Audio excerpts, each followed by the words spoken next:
हरिर्विद्यान् मम सर्वरक्षां न्यस्ताङ्घ्रिपद्मः पतगेन्द्रपृष्ठे दरारिचर्मासिगदेषु चाप पाशान् दधानोऽष्टगुणोऽष्टबाहु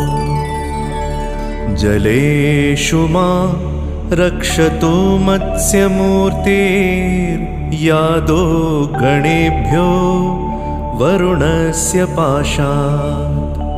स्थलेषु मायावटुवामनो व्यात् त्रिविक्रमः खेवतु विश्वरूपः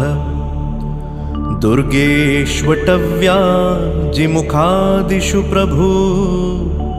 पायान् नृसिंहो सुरयूथपारिः विमुञ्चतो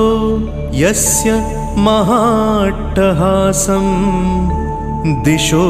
विनेदुर्न्यपतञ्च गर्भः रक्षत्व सौमाध्वनि